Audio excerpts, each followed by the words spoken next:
இந்த ஊரடிச்சு உலையில போட்டு ஊழல் மேல ஊழலா செஞ்சுக்கிட்டு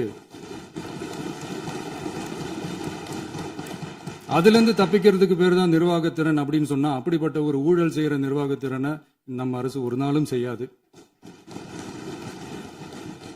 பொட்டி பெட்டியா பணத்தை வச்சுக்கிட்டு, பெட்டியை வச்சு எல்லாம் செஞ்சுக்கிட்டு, போதைப் பொருள் பாதுகாவல் கழக மாடல் அரசாங்கம் செஞ்ச ஒவ்வொரு ஊழலா வெளியில வந்துகிட்டு இருக்கு. டாஸ்மாக்ல அது என்னப்பா அது பேரு, பார்ட்டி ஃபண்ட் கட்சி நிதி அப்படின்ற பேர்ல அடிச்ச கொள்ளையெல்லாம் ஒண்ணா இப்போ கவர்மெண்டோட கஜானாவுக்குள்ள கொண்டு சேர்த்துக்கிட்டே இருக்கிறோம்.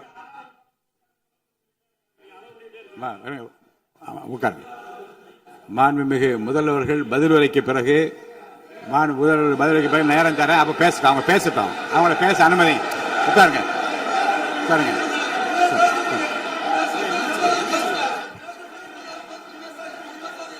மாண்புமிகு அலோவ் பண்றேன் உட்காருங்க. மாண்பு உறுப்பினர்கள் நீங்க இங்க உட்காருங்க, அமைதியா உட்காரு. நீங்க எல்லாம் உட்காருங்க.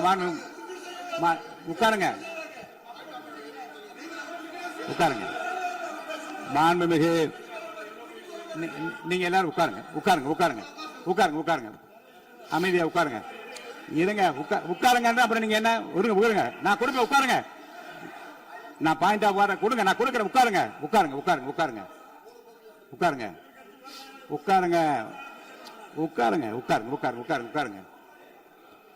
மாண்புமிகு முதல்வர் அவர்கள்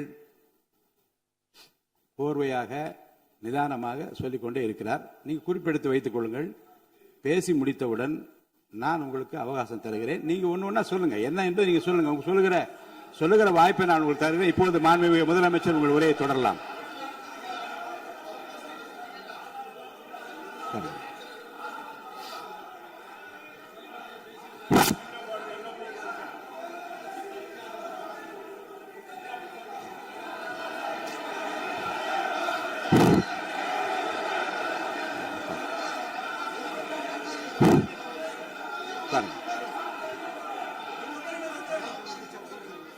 நான் எழுந்த பிறகு உட்கார்றதான் முறை. உட்காருங்க, எல்லாரும் உட்காருங்க. தேசிய உட்கார். நான் அலோவ் பண்றேன். உட்காருங்க, அமைதியா உட்காருங்க. நான் அலோவ் பண்றேன். அமைதியா உட்காருங்க. அங்க இருந்து குரல் கொடுக்காதீங்க. உட்காருங்க.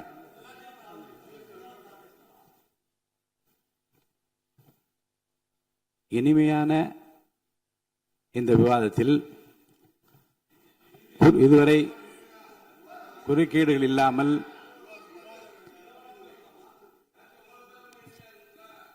கொஞ்சம் அமைதியா இருங்க.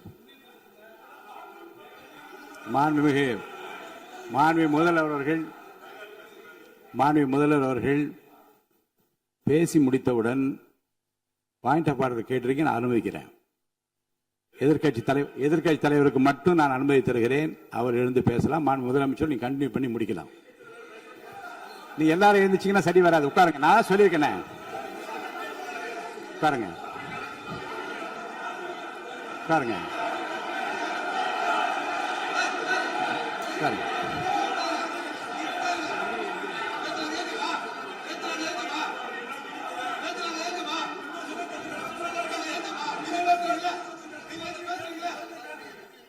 மாண்பு உறுப்பினர் அமைதி காக்க வேண்டும். நேற்று எதிர்க்கட்சி தலைவர் பேசுகிற போதும் அவர் பேசுகிற எல்லாவற்றுக்கும் நான் அனுமதி அளித்தேன். அதில் பாயிண்ட் ஆஃப் கேளுங்க. அந்த விவாதத்தில் கேளுங்க. இப்போதும் மாண்புமிகு முதலமைச்சர் அவர்கள் பேசி முடித்த பிறகு நான் உங்களுக்கு அதுக்குரிய அவகாசத்தை தருகிறேன். நீங்க கேள்வி கேளுங்க. கேட்கிற உரிமையும் விளக்கத்தை பெற்றுக்கொள்ள உரிமை உங்களுக்கு இருக்கிறது. அதற்கு அவகாசத்தை நான் தருகிறேன். மாண்புமிகு உறுப்பினர் அமருங்க. நான் என் தீர்ப்பை சொல்லுகிறேன். மாண்புமிகு முதலமைச்சர் அவர்கள் பேசி முடித்தவுடன் எதிர்க்கட்சி தலைவருக்கு அந்த வாய்ப்பை நான் தருகிறேன். நிச்சயமா அந்த கேள்வி கேட்கலாம். உட்காருங்க எல்லாரும். முன்னவர் பேசுங்க. மாண்பு பேரவைத் தலைவர் அவர்களே, இன்று இவர்கள் முயற்சி செய்வது அவர் ஆளுங்கட்சியாக இருக்கின்ற போது நான் சொல்லிடுறேன் பிளீஸ். ஒரே நிமிஷம் நான் சொல்லிடுறேன் பிளீஸ். ஆளும் கட்சியாக இருக்கின்ற போது நீங்கள் சொன்ன ஒரே வார்த்தை, நாங்கள் பேசி முடித்ததற்கு பிறகு குறிப்பிடுத்துவிட்டு நீங்கள் எந்த கேள்வி வேண்டுமானாலும் கேட்கலாம் என்று ஒரு முறையை நீங்கள் பின்பற்றினீர்கள். அதே முறையை இப்போது பின்பற்ற வேண்டும் என்று கேட்டுக்கொள்கிறேன். மாண்புமிகு பள்ளிக்கல்வித்துறை அமைச்சர், மாண்புமிகு பள்ளிக்கல்வித்துறை அமைச்சர். மாண்புமிகு பேரவைத் தலைவர் அவர்களே, நேற்றைய தினம் கூட எதிர்க்கட்சி தலைவர் சொன்னதை முழுமையாக கேட்டு இறுதியில் ஒரு வாய்ப்பு தந்தீங்க. அதுவும் இல்லாம இந்த நேரத்தில் நேரலையில் நீங்களும் பாக்குறீங்க. அங்கிருந்து ஒருமையில் விழித்து இந்த பக்கம் இருக்க உறுப்பினர்களை பார்த்து அப்படின்னு ஒருமையில் விழிப்பதை உங்கள் மூலமாக கண்டிக்கிறேன். அந்த வார்த்தையை அவை குறிப்பிலிருந்து நீக்கணும். கண்ணியம் காத்து முதல்வர் முழுமையாக பேசுவதை காத்து கண்ணியம் காத்து இந்த சபைக்கு ஒரு மரபு இருக்கிறது. அதை மூத்த உறுப்பினர்கள் பின்பற்றபடி உங்கள் மூலமாக கேட்டுக்கொள்கிறேன். மாண்புமிகு முதலமைச்சர் அவர்கள் உரையை தொடரலாம். நான் தரேன். நான் உறுதியாக மாண்புமிகு முதலமைச்சர் அவர்கள் பேசி முடித்தவுடன் எதிர்க்கட்சி தலைவருக்கு அந்த வாய்ப்பு தரப்படும் என்பதை உறுதியாக சொல்லிவிட்டேன்.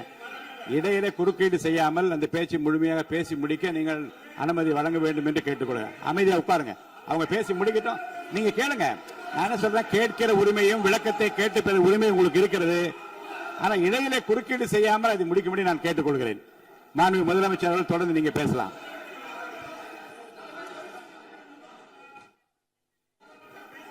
எதிர்க்கட்சி தலைவர் அவர்கள் உங்கள் கட்சியினுடைய உறுப்பினரை அமைதிப்படுத்த வேண்டும் என்று நான் கேட்டுக்கொள்கிறேன். உங்களுக்கு வாய்ப்பு தரவில்லை என்றால் அவர் எழுந்து நிற்பதில் நியாயம் இருக்கு. வாய்ப்பு தரப்போகிறேன். மாண்புமிகு முதலமைச்சர் அவர்கள் பேசி முடித்தவுடன் உங்களுக்கு வாய்ப்பு தரப்படும். அது வரைக்கும் உங்களுடைய உறுப்பினரை அமைதி காக்க நீங்கள் தான் பார்த்துக் கொள்ள வேண்டும். மாண்புமிகு அவை முன்னவர். மாண்புமிகு பேரவைத் தலைவர் அவர்களே, அவர் அப்போது சொன்னது வேறு, இப்போது நடந்து கொள்கிற முறைகள் வேறாக இருக்கிறது. அன்றைக்கு அவர் சொல்லுகிற போது அமைச்சர் அத்தனை பேரும் பேசி முடித்ததற்கு பிறகு உங்களுடைய கருத்துக்கள் ஏதாவது தெரிவிக்கலாம். இப்போது பின்பற்றினால் நன்றாக இருக்கும். நீங்கள் அதற்காகத்தான் சொன்னீர்கள். முதலமைச்சர் பேசியதற்கு பிறகு எதிர்க்கட்சி தலைவர் அவர்கள் பேசுவதற்கு வாய்ப்பளிக்கிறோம் என்று சொல்லியிருக்கிறார்கள். ஆகவே அந்த வாய்ப்பை நீங்கள் இல்ல அது பதில் சொல்லணும்னு கேட்டிருக்காங்க. பதில் சொல்லணும் சொல்லியிருக்காங்க. பதில் சொல்லினா தான் எங்க பிரச்சனை. இல்ல அப்படி இல்ல. ஆகவே இல்ல நேற்றைய தினம் நீங்கள் அப்படி பேசிக் கொண்டது ஆறாவது இல்ல. நேற்றைய தினம் உங்கள் பேசுகிற போது ஆறாவது குறுக்கிட்டார்களா? நீங்கள் பேசுகிற போது யாருமே குறுக்கிடவில்லை. நீங்க எவ்வளவு பேசினீர்கள், எவ்வளவு வார்த்தைகள் பேசினீர்கள் என்பதெல்லாம் எங்களுக்கு தெரியும். யாருமே அதில் குறுக்கிடவில்லை. இது முதலமைச்சர், எங்கள் முதலமைச்சர் எதிர்க்கட்சி தலைவர் பேசுகிறவர் யாரும் குறுக்கிட வேண்டாம் என்று சொன்னார்கள். அதை நாங்கள் பின்பற்றினோம். ஆனால் இன்றைக்கு நீங்கள் பின்பற்றவில்லை என்றால் வேதனையாக இருக்கிறார். முன்னவர் நேற்று எதிர்க்கட்சி தலைவர் பேசுகிற போது அடுக்கடுக்காக குற்றச்சாட்டுல வைத்தார். இப்போ அதற்குரிய மாண்புமிகு பொதுப்பணித்துறை அமைச்சர்கள் காலையில் அலுவலகத்தை சந்தித்து அவர்கள் சாட்டிய குற்றச்சாட்டுகளுக்கெல்லாம் ஆதாரங்களை எல்லாம் நான் கொண்டு வந்திருக்கிறேன் என்று சொன்னேன். நான் நேற்று அந்த விஷயம் நேற்றோடு முடிந்து விட்டது. ஆதாரங்களை கொடுங்கள். தக்க நேரத்தில் இதை பற்றி சொல்ல வேண்டிய நேர்ந்தால் நான் இதெல்லாம் ஆய்வு செய்து உரிய நேரத்தில் அவை குறிப்பிட்டு ஏற்றுவதற்கு முன்பாக அவரிடம் காட்டி அதற்கு பிறகு அதை பற்றி முடிவெடுக்கும் என்று நான் சொன்னேன். இப்போதும் சொல்லுகிறேன், மாண்புமிகு முதலமைச்சர் அவர்கள் பேசிக் கொண்டிருக்கிறார். பேசி முடிக்கட்டும். எதிர்க்கட்சி தலைவருக்கு உறுதியாக நான் வாய்ப்பு தருவேன். அவர் கேள்விகளை முன்வைக்கலாம், விளக்கங்களை பெறலாம். இப்போதைக்கு பேரவைத் தலைவர் என்ற முறையில் என்னுடைய முடிவு இதுதான். அவையில் இருக்கக்கூடிய உறுப்பினர்கள் அமரும்படி நான் கேட்டுக்கொள்கிறேன். நான் முதலமைச்சர் அவர்கள் பேச வேண்டிய போ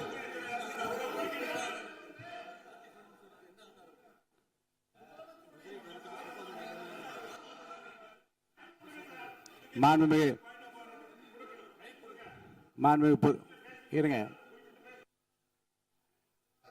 அதை முன்னவர் பேரவைத் தலைவர் அவர்களே, நேற்றைய தினம் நீங்கள் முழுமையாக பேசினீர்கள். உங்கள் பேச்சுக்கள் எப்படி இருந்தது என்பதும் நாடறியும். இருந்தாலும் கூட நாங்கள் அமைதியாக இருந்தோம். இல்ல நீங்க இருங்க. ஒவ்வொரு வார்த்தைக்கு இருங்க. நீங்க மின்வெட்டையில நீங்க சொன்னீங்க. உங்களுடைய முன்னாள் அமைச்சர் ஆற்காடு வீராசாமி இருக்கிற போது மின்வெட்டால் தான் நாங்கள் ஆட்சியே மாறியது என்றெல்லாம் சொன்ன கதையெல்லாம் இருக்கு. அதெல்லாம் சொன்னோம்னாங்க. நாங்களே அமைதியா இருந்தோம். அதுக்காக நீங்க தயவு செய்து எதிர்க்கட்சி தலைவருக்கு வாய்ப்பளிக்கிறார்கள். அந்த வாய்ப்பை நீங்கள் அவர் முதலமைச்சர் பேசுவதற்கு பிறகு பேசினால் அழகாக இருக்கும். அதை முன்னர் பள்ளிக்கல்வித்துறை அமைச்சர் மாண்புமிகு பேரவைத் தலைவர் அவர்களே, அவர் ஒரே ஒரு வார்த்தையை தான் சொன்னார். பார்ட்டி ஃபண்ட் என்ற வார்த்தையை கேட்டு எதிர்க்கட்சி நண்பர்கள் கோபப்படுகிறார்கள். ஆனால் அதன் மீது உங்களுக்கு பாயிண்ட் ஆஃப் ஆர்டர் தருவதாகவும் நீங்கள் வந்து சட்டப்பேரவைத் தலைவர் சொல்கிறீர்கள். நேற்றைய தினம் இதே போல வெற்றி தலைவர் அவர்களினுடைய வழிகாட்டில் வளர்ந்த நாங்கள் சகிப்புத்தன்மையோடு அவர்கள் பல வார்த்தைகள் சொன்னார்கள். புதிதாக சோஃபா மாடல் என்றார்கள், குதிரை பேரம் என்றார்கள், எத்தனையோ வார்த்தைகள் சொன்ன போது சகிப்புத்தன்மையோடு அதை கேட்டு பொறுமையாக இருந்தோம். இவர்கள் குதிரை பேரம் எல்லாம் அவைக்குள் நீக்கப்பட்டு விட்டது. சரி, சோஃபா மாடல் என்று சொன்னார்கள். ஆதாரம் கேட்டு இப்படி எழுந்து நாங்கள் கொந்தளிக்காமல் ஒரு சட்டமன்றத்தில் ஒரு உறுப்பினர் எப்படி நடந்து கொள்ள வேண்டும் என்பதற்கு எடுத்துக்காட்டாக தமிழக வெற்றி கழகத்தின் உறுப்பினர்கள் நடந்து கொண்டார்கள். இப்போது மதிப்பிற்குரிய எதிர்க்கட்சி தலைவர் அவர்களே, உங்கள் ஊடாக நான் கேட்பது என்னவென்றால், அவர்களினுடைய கட்சி உறுப்பினர்களை அவர் அமைதிப்படுத்தி முதல்வர் அவர்கள் உரையை முழுமையாக கேட்டு சகிப்புத்தன்மைக்கு சட்டமன்றத்தில் இந்த பக்கம் மட்டுமல்ல அந்த பக்கமும் எடுத்துக்காட்டாக இருப்பதற்கு அவர் வழிவகை செய்ய வேண்டும் என்று உங்கள் மூலமாக கேட்டுக்கொள்கிறேன். பொதுப்பணித்துறை அமைச்சர்.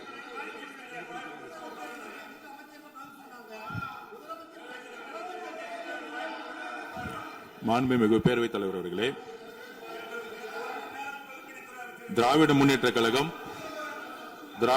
கழகம் முதல் நாளில் இந்த சபையுடைய மரபையும் பாரம்பரியத்தை பற்றியும் நமக்கு வகுப்படுத்தார்கள். அந்த மரபுப்படி எங்களுடைய தலைவருடைய வழியில் இந்த சட்டசபையுடைய நிகழ்வுகளில் நாங்கள் கலந்து கொண்டிருக்கிறோம். நேற்று எதிர்க்கட்சி தலைவர் பேசும்பொழுது எவ்வளவோ வார்த்தைகள் உண்மைக்கு புறம்பாக சட்டத்திற்கு எதிராக ஒரே நிமிஷம் பேசுறேன். சட்டத்திற்காக பேசும் பொழுது நாங்கள் அமைதியாக இருந்தோம். ஒரு 2-3 முறை தான் வந்து அவரு பேசும்போது மினிஸ்டர்கள் நின்னாங்க. ஆனா இன்னைக்கு மாண்புமிகு முதலமைச்சருடைய முதல் உரை, கடந்த 4 நாட்களாக திராவிட முன்னேற்ற கழகம் முதலமைச்சர் ஏன் பேசலன்னு சொல்லிட்டே இருந்தாங்க. இன்னைக்கு பேச ஆரம்பிச்ச உடனே அவர் சொன்ன வார்த்தை பார்ட்டி ஃபண்ட் சொன்னார். எந்த பார்ட்டின்னு சொல்ல. ஆனா அந்த வார்த்தைகள் சொல்லி முடிஞ்ச உடனே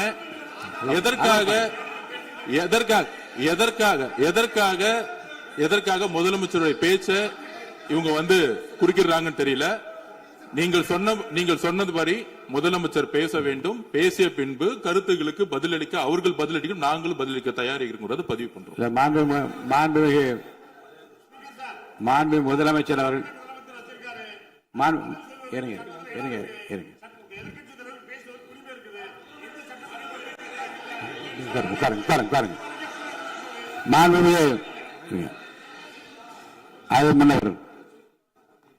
மரபு இருக்கிறது, எப்போது வேணும் பாயிண்ட் ஆஃப் ஆர்டர் இருக்கலாம். இருந்தாலும் கூட நீங்க அந்த மரபை நீங்க கடைபிடித்தீங்களா உங்க ஆட்சியில?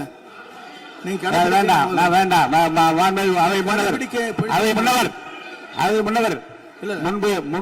முன்பு எப்படி நடந்தால் என்பதை பற்றியோ முன்பு நடந்த நிகழ்வுகள் பற்றியோ நீங்கள் சொல்லி மீண்டும் இந்த அவையினுடைய மாண்பை குறைக்க வேண்டாம் என்று நான் கேட்டுக்கொள்ள வேண்டாம்.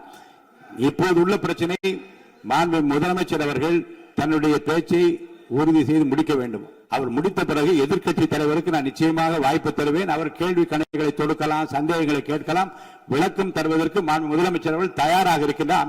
அமைதியாக அமரும்படி நான் கேட்டுக்கொள்கிறேன். இப்ப நான் அனுமதிக்க முடியாது. மாண்பு முதலமைச்சர் உரையை தொடரலாம்.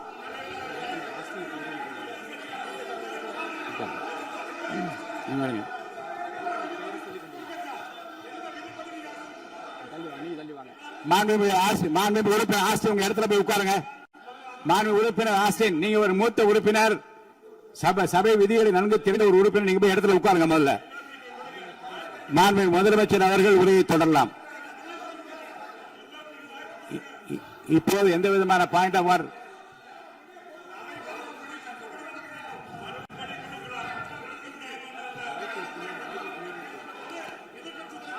நான் வாய்ப்பு இல்லை என்று சொன்னால் நீ எழுந்து நிற்பதிலே நியாயம் இருக்கிறது. உட்காருங்க. வாய்ப்பு உறுதியாக எதிர்க்கட்சி தலைவருக்கு பாயிண்ட் ஆஃப் ஆர்டர் மட்டுமல்ல, உட்கார்ந்து அவர் பேசிய பேச்சுக்களை என்னென்ன இருங்க என்ன என்ன என்ன என்ன என்ன உங்களுக்கு சந்தேகம் இருக்கிறதோ வினாக்கள் இருக்கிறதோ அதை நீங்க கேட்கலாம். அவர் பதில் சொல்வதற்கு தயாராக இருக்கிறார். பேசி முடிக்கின்ற வரை அமைதி காக்கும்படி உங்களை நான் கேட்டுக்கொள்கிறேன். மாண்புமிகு எதிர்க்கட்சி தலைவர் முழு ஒத்துழைப்பை நீங்கள் தர வேண்டும் என்று நான் எதிர்பார்க்கிறேன்.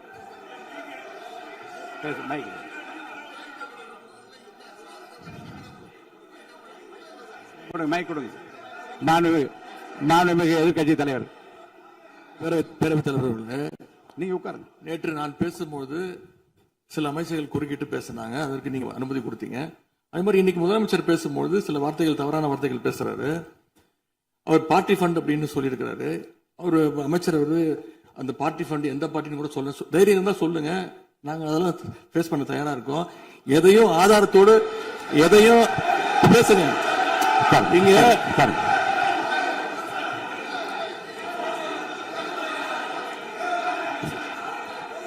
அது மாதிரி பேரவைத் தலைவர் அவர்களே, நேற்று நான் பேசி முடிஞ்சோடனே நீங்க அவை முடிஞ்சிருச்சுன்னு சொல்லிட்டீங்க. நாங்கெல்லாம் வீட்டுக்கு போயிட்டோம். வீட்டுக்கு போய் டிவி போட்டு பார்த்தா அங்க இன்னொரு அமைச்சர் இன்னும் பதில் சொல்லிட்டே இருந்திருக்கிறாரு. அதற்கெல்லாம் நாங்க இப்ப என்ன பதில் இது, என்ன மரபு இது? நீங்க இப்ப பேசிக்கிட்டே இருப்பீங்களா? நாங்க பாத்துக்கிட்டே இருக்கணுமா? அதே மாதிரி இன்னைக்கு முதலமைச்சர் அவர்கள் பேசும்போது நாங்களும் அமைதியா கேட்டுட்டு தான் இருந்தோம். ஆனா சில கருத்துக்கள் அவர் பேசும்போது அதை நாங்க அனுமதிக்க முடியாது. ஆதாரத்தோடு ஏதாவது பேசணும்னா, குற்றச்சாட்டுகள் சொல்லும் போது ஆதாரத்தோடு சொன்னீங்கன்னா அதை நாங்க ப்ரூவ் பண்றதுக்கு தயாராக இருக்கு. மாண்புமிகு உறுப்பினர் அவர்கள் இருங்க.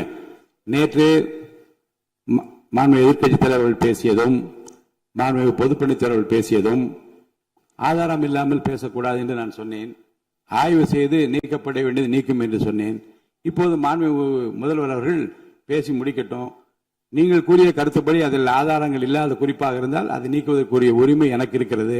ஆய்வு செய்து நான் நடவடிக்கை எடுப்பேன். இப்போது மாண்புமிகு முதலமைச்சர் அவர்கள் பேசலாம். இந்த டாஸ்மாக் மாதிரியே பல டிபார்ட்மெண்ட்லயும் மறுபடியும் சொல்றேன், கட்சி நிதின்ற பேர்ல அடிச்ச கொள்ளைய ஒன்னா கவர்மெண்டோட கஜானாக்குள்ளேயே கொண்டு சேர்த்துக்கிட்டே இருக்கிறாங்க.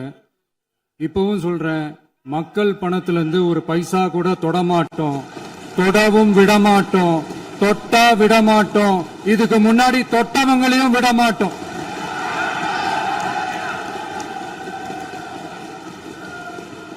ஒவ்வொரு ஊழலா வெளியில வரும் போலே, ஒவ்வொரு வேஷமா கலைஞ்சிரும் போல இங்க இருக்கிற நிறைய பேரு நடுங்கி போய் இதுல நம்ம மேல அவதூறு வேற. இப்ப புதுசா ஒரு வெப்பன் ஒண்ணு கொண்டு வந்திருக்காங்க. அது என்ன தெரியுமா? அவங்க தயவால தான் நம்ம ஆட்சி நடக்குதான். மக்கள் தயவால இந்த ஆட்சி நடந்துகிட்டு இருக்கு. மனசாட்சி உள்ள சக்திகளோட ஆதரவால இந்த ஆட்சி நடந்துகிட்டு இருக்கு. நாங்க தான் அனுப்பி வச்சோம் அப்படின்றாங்களே. அனுப்பி வச்சவங்களுக்கு மினிஸ்ட்ரியில இடம் கொடுத்தா ஏன் கதறீங்க? ஏன் இவ்வளவு கோபம்? ஏன் இவ்வளவு கதறல்? இதுல இன்னொரு முக்கியமான விஷயம், மார்க்சிஸ்ட் கம்யூனிஸ்ட் கட்சி நமக்கு ஆதரவு கொடுத்தது சுயேட்சையா எடுத்த முடிவுன்னு சொல்றாங்க. அதே மாதிரி இந்திய கம்யூனிஸ்ட் கட்சி நமக்கு ஆதரவு கொடுத்தது சுயேட்சையா எடுத்த முடிவுன்னு சொல்றாங்க. இதுல எங்க இருந்து நாங்க தான் அனுப்பி வச்சோம்னா புரியலையே. மக்களுக்கு நல்லா புரியும், எல்லாத்தையும் தெளிவா பார்த்துக்கிட்டு இருக்கிறாங்க.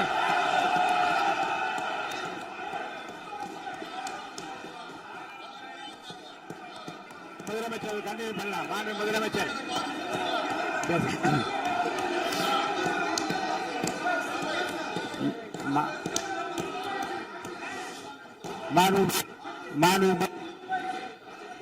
முதலமைச்சர் கண்டினியூ பண்ணலாம். நீ கண்டினியூ பண்ணலாம்.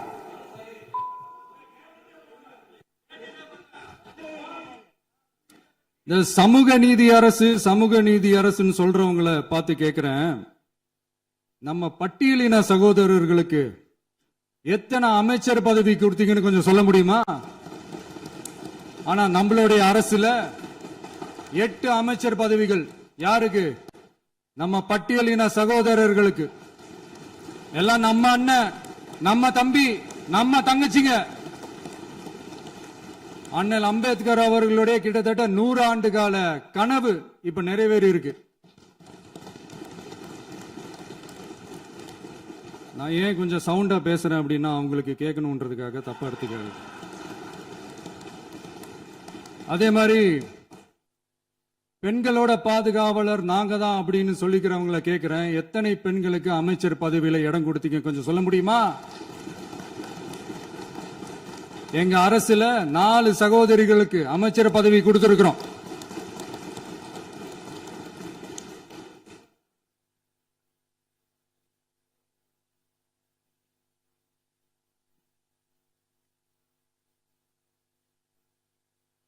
அதனால மக்களால் நிராகரிக்கப்பட்டு மக்களால் அகற்றப்பட்டவங்களுக்கு ஒன்னே ஒன்னு சொல்லிக்கிறோம், தப்பே செய்ய மாட்டோம், ஊழலே செய்ய மாட்டோம், நேர்மையா தான் இருப்போம், நியாயமா தான் இருப்போம் அப்படின்னு சொல்றவங்களால மட்டும்தான் கூட்டணி ஆட்சி அமைக்க முன்வரும். ஆட்சியிலையும் பங்கு அதிகாரத்திலையும் பங்கு கொடுக்க முன்வரும். ஊழல்லையே ஊறி போனவங்களால இந்த கூட்டணி ஆட்சியோ ஆட்சியிலையும் பங்கு அதிகாரத்திலையும் பங்கு கொடுக்க முன்வராது. மெஜாரிட்டி இருந்தாலும் தரமாட்டாங்க, மெஜாரிட்டி இல்லைனாலும் தரமாட்டாங்க. கேட்டா ரெடிமேடா ஒரு பதில் ஒண்ணு வச்சிருப்பாங்க, கூட்டணி ஆட்சியை மக்கள் விரும்ப மாட்டாங்கன்னு. அதே மக்கள் தான் இப்ப அவங்கள பார்த்து சிரிக்கிறாங்க. நான் பதவி ஏத்த அன்னைக்கு கொஞ்சம் டைம் அவகாசம் கேட்டேன். எதுக்கு கேட்டேன்? நிதி நிலைமைலாம் கொஞ்சம் மோசமா இருக்குது, அதெல்லாம் கொஞ்சம் சரி செஞ்சுக்கிட்டு படிப்படியா கொஞ்சம் கொஞ்சமா நான் கொடுத்த வாக்குறுதிகள்லாம் செயல்படுத்துவேன், அதுக்காக கொஞ்சம் டைம் அவகாசம் கேட்டேன்.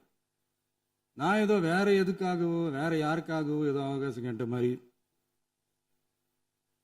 அடுத்து இங்க சபையில இல்லாதவங்களை பத்தி பேச வேண்டாம்னு நினைக்கிறேன்.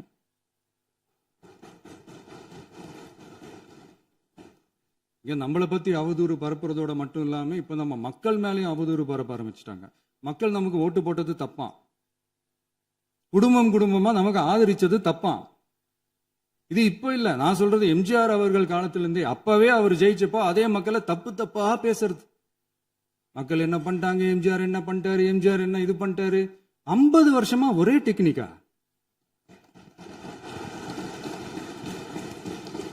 டெக்னாலஜி எல்லாம் மாறி வேற எங்கேயோ போயிட்டு இருக்கு பஸ். இதுல கொஞ்சம் டெக்னிக்காச்சும் கொஞ்சம் மாத்தினா கொஞ்சம் நல்லா இருக்கும்.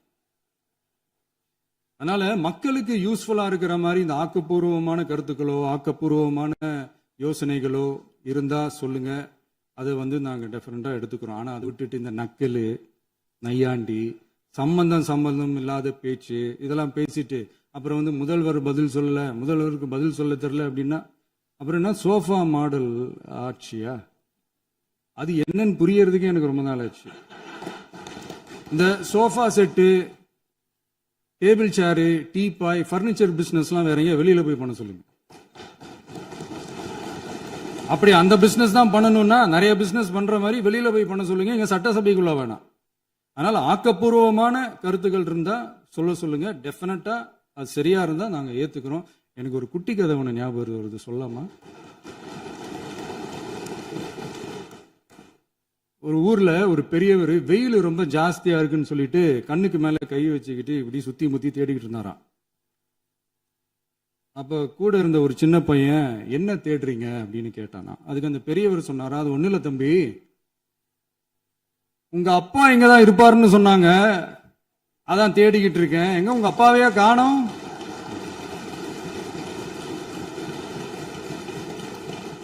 இல்ல அந்த எங்களுக்கும் நக்கலா நையாண்டியா சம்பந்தம் இல்லாத குட்டி கதை இதெல்லாம் எங்களுக்கும் பேச தெரியும். அந்த கதையில பெரியவர் அப்படி சொன்னாராம், தப்பா எடுத்துக்காதீங்க. அந்த கதையில பெரியவர் அப்படி கேட்டாராம். அதனால யாரும் இங்க டென்ஷன் ஆக வேணாம். அதனால இன்னொரு இந்த என்னுடைய உரையை முடிக்கிறதுக்கு முன்னாடி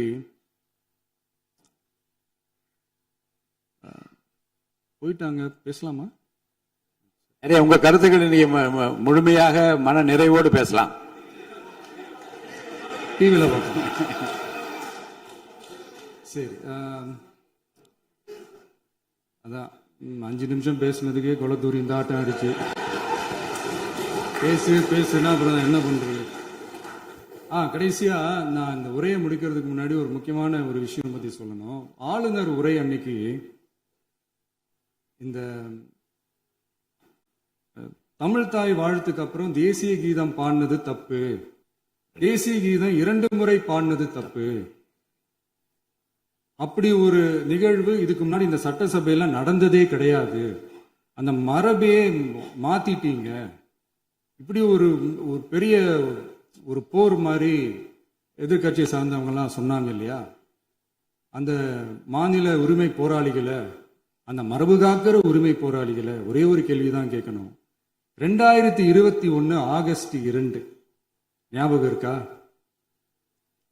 centenary celebration of Tamil Nadu legislature. அந்த ஃபங்க்ஷன்ல நம்ம முன்னாள் முதலமைச்சர் கருணாநிதி அவர்களோட கலைஞர் அவர்களுடைய கலைஞர் அவர்களுடைய புகைப்படத்தை மாண்புமிகு குடியரசுத் தலைவர் திறந்து வைக்கிற ஒரு ஃபங்க்ஷன். அந்த ஃபங்க்ஷன்ல national anthem followed by Tamil Thai Vazhthu அப்படின்னு அறிவிச்சது ஞாபகம் இருக்கா? அதாவது தேசிய கீதத்துக்கு அப்புறமா 2வது முறையா, நோட் திஸ் பாயிண்ட் மாண்புமிகு பேரவைத் தலைவர் அவர்களே, ப்ளீஸ் நோட் திஸ் பாயிண்ட். தேசிய கீதத்துக்கு அப்புறம் 2வது முறையாக தமிழ் தாய் வாழ்த்து பாடப்படும் அப்படின்னு சொன்னது ஞாபகம் இருக்கா? அதுவும் முத்தமிழ் அறிஞர் அப்படின்னு சொல்ற நம்ம கலைஞர் அவர்களுடைய அந்த புகைப்படம் வெளியிட்டு விழாவில் அவர் இருந்த இதே சபையில தமிழ 2வது இடத்துக்கு தள்ளினது யாருன்னு ஞாபகம் இருக்கா? அது மட்டும் இல்ல, அந்த தேசிய கீதத்தை நாட்டுப்பண் நேஷனல் ஆந்தம்னு சொல்லி அதே ஃபங்க்ஷன்ல கடைசியா ஃபங்க்ஷன் முடியும் போது செகண்ட் டைம் தேசிய கீதம் பாடினதும் ஞாபகம் இருக்கா? இதே அவையில் தான், அது அவை குறிப்பிலும் இருக்கிறது, இதே அவையில் தான் நடைபெற்றது. இந்த தக்க நேரத்தில் இந்த ஆதாரங்களை அளித்த மாண்பு முதல் அவர்களுக்கு நன்றியை தெரிவித்துக் கொள்கிறேன். டவுட் இருந்தா இந்த புக்கை பார்த்து தெரிஞ்சுக்கலாம். அதனால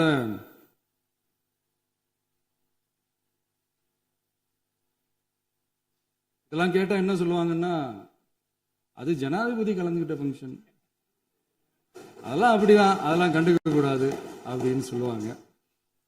இதே மாதிரிதான் பேசுறது ஒண்ணு, செய்யறது ஒண்ணு, பேசுறது ஒண்ணு. இதெல்லாம் மக்கள் பார்த்துக்கிட்டு இருக்காங்க. எலெக்ஷனுக்கு முன்னாடி தான் அப்படி செஞ்சுக்கிட்டு இருந்தாங்க, இப்போ எலெக்ஷனுக்கு அப்புறம் அதே தான் செய்யறாங்க. இந்த விஜயையும் சாமானியர்களின் உண்மையான சமூக நீதி அரசையும் அவமானப்படுத்துறதுக்கு தான் அவங்களோட அந்த பொலிட்டிக்கல் சீனியாரிட்டி அது பயன்படுத்துது போல. சரி, செய்யட்டும், நல்லா செய்யட்டும். இப்போ ஆனாலும் நம்மளுடைய மாநில உரிமை, மொழி உரிமை, உத்தம உத்தரர் போல வேஷம் போடுற எதிர்கட்சிக்கு ஒன்றை மட்டும் ஆணித்தரமாக சொல்றோம். உங்களை மாதிரி தமிழ்னு சொல்லிக்கிட்டு, மொழி, பண்பாடு, கலாச்சாரம்னு சொல்லிக்கிட்டு ரெட்டை வேஷம் போடுறவங்க நாங்க கிடையாது. உலகெங்கும் வாழும் என் தமிழ் சொந்தங்களுக்கு நம்முடைய உத்தரவாதம் தமிழ் தான் எங்க உயிர் நாடி அப்படின்றத மறக்க மாட்டோம். இப்பவும் சொல்றோம், மாநில உரிமையில எப்பவும் உறுதியா இருப்போம். அதே சமயத்துல அரசியல் வேற, ஒன்றிய மாநில அரசுகளுக்கு இடையே இருக்கிற நிர்வாக அணுகுமுறை வேற. இதுல நாங்க ரொம்ப தெளிவா இருக்கிறோம். அதனால எங்களுக்கு பாடம் எடுக்கிறதா நினைச்சுக்கிட்டு உங்க வேஷத்தை நீங்களே கொஞ்சம் கொஞ்சமா கலைச்சுக்கிட்டே வர்றீங்க, மறந்துடாதீங்க. அப்புறம் நேத்து எதிர்கட்சி தலைவர், மாண்புமிகு எதிர்கட்சி தலைவர் பேசும்போது நிறைய பேசினாங்க. அதுல ஒண்ணு மட்டும் அரசு சொல்றதா நினைச்சுக்கிட்டு நம்மளை இன்டைரக்டா ஈவில் அப்படின்ற அந்த வார்த்தையை யூஸ் பண்ணாங்க. எனக்கு ஒண்ணுதான் சொல்லணும்னு தோணுது. ஈவில்ஸ்னு டெவில்ஸ் பேசக்கூடாது.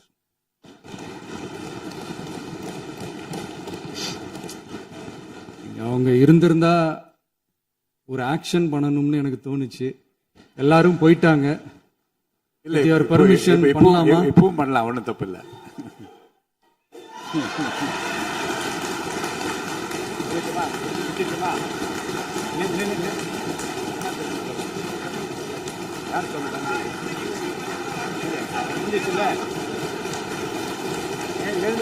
சொல்லட்டுமா?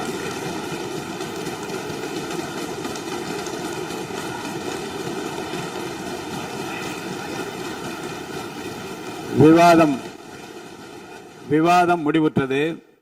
மாண்புமிகு உறுப்பினர்கள் முன்மொழிந்த திருத்தங்கள் வலியுறுத்தப்படுகின்றனவா என்று அறிய விரும்புகிறேன். மாண்புமிகு உறுப்பினர்கள் முன்மொழிந்த திருத்தங்கள் அனைத்தும் பேரவையின் அனுமதியில் திரும்ப பெறப்படுகின்றன. 2026 ஆண்டு ஜூன் திங்கள் 18ஆம் நாளன்று சட்டமன்ற பேரவைக்கு மாண்புமிகு ஆளுநர் அவர்கள் ஓந்தளித்த பின்னுரைக்கு தமிழ்நாடு சட்டமன்ற பேரவை உறுப்பினர்கள் பெரிதும் நன்றி உடையவர்களாவர் என்று மாண்புமிகு பேரவை துணைத் தலைவர் திரு மு ரவிசங்கர் அவர்களால் 19/6/2026 நாளன்று முன்மொழியப்பெற்ற தீர்மானம் பேரவையின் முடிவுக்கு விடப்படுகிறது. ஏற்போர் ஆம் என்க, மறுப்போர் இல்லை என்க. ஏற்போரே அதிகம் என்று கருதுகிறேன். ஏற்போரே அதிகம். தீர்மானம் நிறைவேறியது. அரசினர் தீர்மானம். பேரவை மீண்டும் கூடும் நாள் குறிப்பிடப்படாமல் ஒத்திவைக்கப்பெறும் தீர்மானம் மாண்புமிகு பேரவை முன்னவர் அவர்கள். மாண்புமிகு பேரவைத் தலைவர் அவர்களே, பேரவை விதி 25(1) கீழ் 1 படி பேரவை மீண்டும் கூடும் நாள் குறிப்பிடப்பெறாமல் ஒத்திவைப்பு பெறலாம் எனும் தீர்மானத்தை மொழிகிறேன். மாண்புமிகு பேரவை முன்னவர் அவர்களின் தீர்மானம் பேரவையின் முடிவுக்கு விடப்படுகிறது. ஏற்போர் ஆம் என்க, மறுப்போர் இல்லை என்க. மறுப்போரே இல்லை என்று கருதுகிறேன். மறுப்போரே இல்லை. தீர்மானம் ஒருமனதாக நிறைவேறியது. பேரவை மீண்டும் கூடும் நாள் குறிப்பிடப்பெறாமல் ஒத்திவைக்கப்படுகிறது. வணக்கம்.